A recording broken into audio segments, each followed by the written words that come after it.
పిత పుత్ర పవిత్రాత్మ నామమున ఆమేన్. గౌరవ సహోదరి సహోదరులారా, పితయగు దేవుని సంకల్ప ఫలముగు ఈరోజు మనకు వారు ఇచ్చిన వాక్యధానమునకు మీకు సాదరంగా స్వాగతం పలుకుతున్నాను.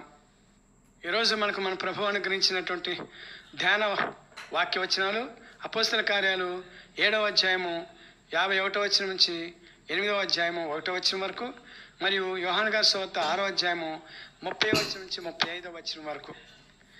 ఈ వచనాల్లోని ముఖ్య వాక్యము, చూడు పరలోకము తెరవబడినట్లు నాకు కనిపించుతున్నది అని పునీత స్టీఫెన్ గారు అన్నారు.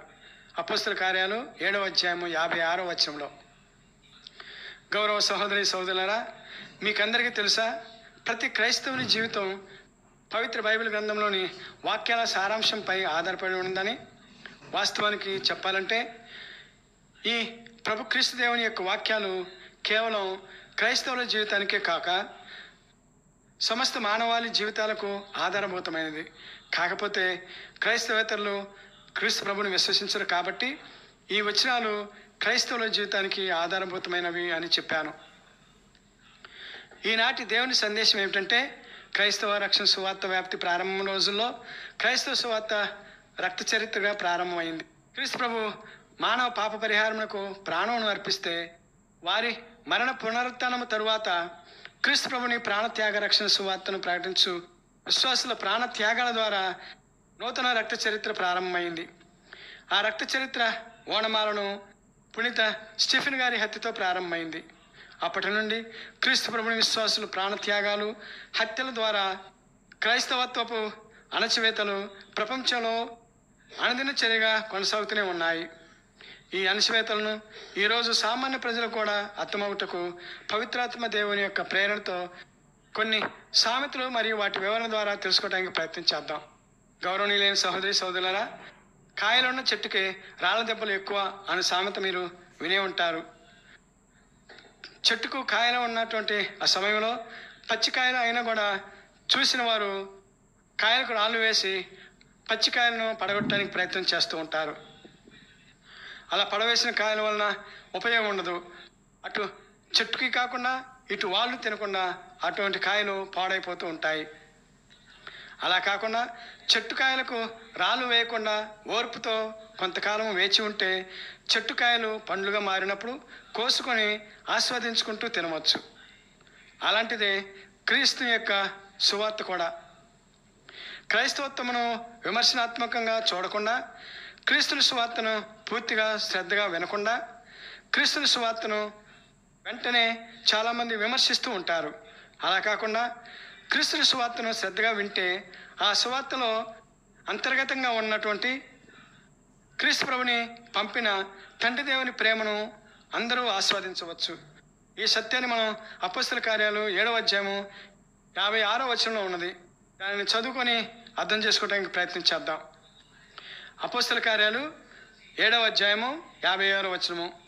అప్పుడు అతడు, చూడు పరలోకము తెరవబడి ఉన్నట్లు నాకు కనబడుచున్నది, మరియు మనిషి కుమారుడు దేవుని కుడి ప్రక్కన నిలబడి ఉన్నాడు అని పునీత స్టీఫెన్ గారు పలికారు. ఈ వచనం యొక్క అర్థం తెలుసా గౌరవనీయులైన సహోదరి సహోదరులారా? పునీత స్టీఫెన్ గారు తన యొక్క భక్తి, విశ్వాసము, ప్రసంగ పట్టిమ ద్వారా దైవానుభూతిని ఎంతగానో అనుభవించారు.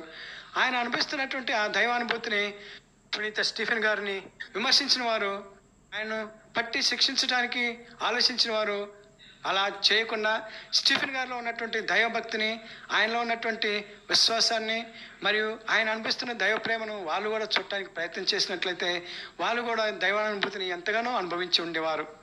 దాన్ని వాళ్ళు కోల్పోయారు. ఈ విధంగా అక్కడ ఉన్నటువంటి పరిసయ్యులు, ధర్మశాస్త్ర బోధకులు కాయలున్న చెట్టుకే రాళ్ళ దెబ్బలు ఎక్కువ అన్న సామెతను రుజువు చేశారు. గౌరవనీయులైన సహోదరి సహోదరులారా, భక్తిపరుడికి శోధనలు ఎక్కువ అనే సామెతను ఎప్పుడైనా విన్నారా? ఎప్పుడైనా సరే భక్తిపరుడు విశ్వాసంతో ఉన్నప్పుడు శోధనలు వచ్చినప్పుడు నిరుత్సాహపడకుండా, వేదన చెందకుండా ఆ శోధనను ప్రార్థన ద్వారా క్రీస్తు ప్రభుని సహాయంతో ఎదుర్కొన్నట్లయితే ఆ శోధనను ఎదుర్కొంటున్న కొద్దీ తనకి ఆత్మశక్తి అభివృద్ధి చెందుతూ ఎంతో దైవశక్తిని, దైవానుభూతిని అనుభవిస్తాడు. ఉదాహరణ కావాలంటే అపొస్తల కార్యాలు 4వ అధ్యాయము 18, 21 వచనం ప్రకారము ధర్మశాస్త్ర బోధకులు పరిచయులు క్రీస్తు ప్రభు యొక్క శిష్యులను బెదిరించారు. వాటిని మనం శోధనగా భావించవచ్చు. ఆ సమయంలో అపోస్తులు మరి ఎక్కువగా దేవుని ప్రార్థించి పవిత్రాత్మను పొంది ధైర్యంగా దేవుని వాక్కును గురించి మాట్లాడసాగారు. ఈ విధంగా అపోస్తులందరూ శోధనలు ఎదుర్కొని క్రీస్తు సువార్తను దైవానుభూతితో ప్రకటించగలిగారు. మీకు మరొక సామెత తెలుసా గౌరవనీయ సహోదరి సహోదరులారా? ఏమిటంటే నీతిమంతునికే నిందలు ఎక్కువ అను సామెత. ఈ సామెత ప్రకారము ఎవరైతే క్రీస్తు ప్రభుని నామమున నిందలు భరిస్తారో ఆ వ్యక్తులు సమాజంలో గొప్పగా గౌరవించబడతారు చెప్ట వాస్తవము.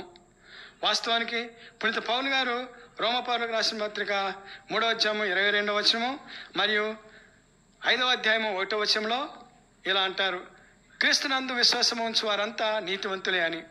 ఇప్పుడు మనం పవిత్ర బైబిల్ గ్రంథంలో దేవుని చేత నీతిమంతులుగా ఎంచబడిన వారు చాలామంది ఉన్నారు, పాత నిబంధనలోను మరియు నూతన నిబంధనలోను. ముందుగా పాత నిబంధనలో తండ్రిని యెహోవా చేత నీతిమంతులుగా ఎంచబడిన వారు ఎవరో మనం తెలుసుకోవడానికి ప్రయత్నించేద్దాం. మొదటిగా నోవాహు, ఆదికాండము 6వ అధ్యాయము 9వ వచనంలో తన తరములలో నిష్కలంకులుగా ఉన్నందుకు తండ్రిని యెహోవా దేవుడు నోవాహును నీతిమంతుడిగా పరిగణించారు. అదేవిధంగా అబ్రహామును ఆదికాండము 15వ అధ్యాయము 6వ వచనము మరియు రోమాపత్రిక 4వ అధ్యాయము 3వ వచనం ప్రకారము అబ్రహాము దేవుని అచంచలంగా విశ్వసించినందుకు నీతిమంతుడిగా ఎంచబడినాడు. అదేవిధంగా యోబు గ్రంథము 1వ అధ్యాయము 1వ వచనం ప్రకారము యోబు చెడుతనమునకు దూరంగా ఉన్నందుకు నీతిమంతుడిగా ఎంచబడ్డాడు. అదేవిధంగా దానియేలు యెహెజ్కేలు గ్రంథము 14వ అధ్యాయము 14 మరియు 20వ వచనంలో దానియేలు నీతిమంతుడిగా ఎంచబడ్డాడు. అదేవిధంగా లోతుని గురించి పునీత పేతురు గారు 2వ పత్రిక 2వ అధ్యాయము 7, 8 వచనంలో నీతిమంతుడిగా పరిగణించబడ్డాడు. కారణం ఏంటంటే సోదములో తన చుట్టూ ఉన్న అన్యాయపు పనులను చూసి తన మనసులో బాధపడ్డాడు. అందువలన లోతు తండ్రి అయిన యెహోవా దేవుని చేత నీతిమంతుడిగా ఎంచబడ్డాడు. అలాగనే హేబేలు హెబ్రీ పత్రిక 11వ అధ్యాయం 4వ వచనం ప్రకారము కయ్యని కంటే శ్రేష్టమైన బలిని తండ్రి అయిన యెహోవా దేవునికి అర్పించినందువలన నీతిమంతుడిగా పరిగణించబడ్డాడు. అదేవిధంగా నూతన నిబంధనలో నీతిమంతులుగా ఎంచబడిన వారు ఎవరంటే జకరియా మరియు ఎలిజబెత్తమలు. లోకగారి సువార్త 1వ అధ్యాయము 5, 6 వచనం ప్రకారము వారు దేవుని ఆజ్ఞలు అన్నిటి ప్రకారము నడిచి నిర్దోషులుగా ఎంచబడ్డారు. కాబట్టి వీరిని తండ్రి అయిన యెహోవా దేవుడు నీతిమంతులుగా గుర్తించాడు. అదేవిధంగా క్రీస్తు ప్రభు యొక్క సాకుడు తండ్రి అయినటువంటి యోసేపు గారు నీతిమంతులుగా ఎంచబడ్డాడు.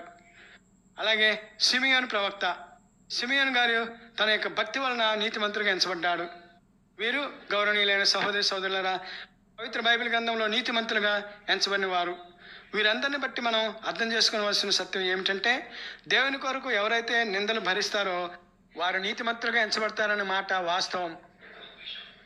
గౌరవనీయులైన సహోదరి సహోదరులారా, అలాగే ఈ సామెత తెలుసా గౌరవనీయులైన సహోదరి సహోదరులారా? అదేమిటంటే ఎత్తు పల్లాలు లేని రోడ్డుకే ట్రాఫిక్ ఎక్కువ అని అంటారు, లేక స్మూత్గా ఉన్నటువంటి రోడ్డుకే ట్రాఫిక్ ఎక్కువగా ఉంటుంది. అంటే దీని అర్థం తెలుసా? దీని అర్థం ఏమిటంటే ప్రపంచంలో ఒక్క క్రైస్తవ మతంలోనే ప్రకృతి ఆరాధనలు ఉండవు. ప్రార్థనలు ప్రారంభించటకు పంచాంగాలు చూడని అవసరం లేదు. శుభకార్యాలు ఆరంభించటకు తిథి నక్షత్రాలు చూడరు. ఎందువలనంటే వీటిని మూఢనమ్మకాలకు ఆలవాలమైనటువంటి విధానాలుగా చూస్తారు. అంతేకాకుండా నిజదేవుని ఆరాధనకు ఇవి అడ్డంకులుగా ఉంటాయి. వాస్తవానికి చెప్పుకోవాలంటే ఇవి 10 ఆజ్ఞలకు విరుద్ధమైనటువంటి విధానాలు. అంతేకాకుండా ఇవి విశ్వాసికి దేవుని ప్రార్థించుకుంటకు ఉండు ఆటంకాలు. ఈ ఆటంకాలు క్రైస్తవ విశ్వాసంలో లేవు. ఎవరైనా ఎప్పుడైనా ఎక్కడైనా క్రీస్తు దేవుని విశ్వాసులు మరియు భక్తులు క్రీస్తు దేవుని ఆరాధించుకుని వారు ప్రార్థన చేసుకోవచ్చు. ఇందుకు ఉదాహరణగా మనం మత్తయి సువార్త 6వ అధ్యాయం 6వ వచనం చదువు తెలుసుకుందాం.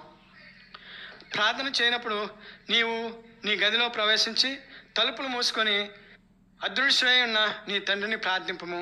అట్లయినా రహస్య కార్యములను ఎలా గుర్తించు, నీ తండ్రి నీకు తగిన బహుమానమును వసగును అని క్రీస్తు ప్రభు తెలియజేస్తారు. అనగా క్రీస్తు ప్రభువుని ప్రార్థన చేసుకోవటం కానీ వారిని తలంచుకోవటానికి కానీ మనం ముందుగా చెప్పుకున్నట్లుగా తిథులు నక్షత్రాలు ఏమీ చూడనవసరం లేదు. సమయం సందర్భాలు చూడనవసరం లేదు. నీవు క్రీస్తు ప్రభువుని ప్రార్థన చేసుకోవాలి అనిపిస్తే చాలు, వెంటనే నీవు ప్రార్థన చేసుకోవచ్చు. ఇది గౌరవనీయులైన సహోదరి సహోదరులారా, క్రైస్తవ మతం యొక్క ప్రాధాన్యత, క్రైస్తవత్వం యొక్క విధానం, క్రైస్తవుని యొక్క ధన్యత. ఎవరెవరైతే ఎప్పటివరకు మనం చెప్పుకునేటువంటి విధానంగా జీవిస్తారో వారికి పునీత స్టీఫెన్ గారు అన్నట్లుగా పరలోకము తెరవబడుతుంది అన్న విషయము వాస్తవ సత్యం గౌరవనీయులైన సహోదరి సహోదరులారా. కాబట్టి విశ్వసించండి, ఆరాధించండి, ధన్యత పొందండి. పరలోకమునకు చేరుటకు ఈ లోకంలో ఉన్నప్పుడే మార్గాన్ని సుగమం చేసుకోండి. ధన్యస్తుమి. క్రీస్తు ప్రభు మనలందరినీ దీవించి కాచి కాపాడుతూ వారి ప్రేమతో మనల్ని ఆదరిస్తూ నిరంతరము మనకు తోడై ఉందురుగాక. ఆమెన్. పిత పుత్ర పవిత్రాత్మ నామమున ఆమెన్. గౌరవనీయులైన సహోదరి సహోదరులారా, యూట్యూబ్ వీక్షకులారా, దయచేసి ఈ యొక్క దైవ సువార్త నచ్చినట్లయితే సబ్స్క్రైబ్ చేసుకొని లైక్ చేసి తోటి వారికి షేర్ చేయవలసిందిగా మిమ్మల్ని కోరుతున్నాను. దేవుడు మిమ్మల్ని దీవించుదురుగాక. ఆమెన్. పిత పుత్ర పవిత్రాత్మ నామమున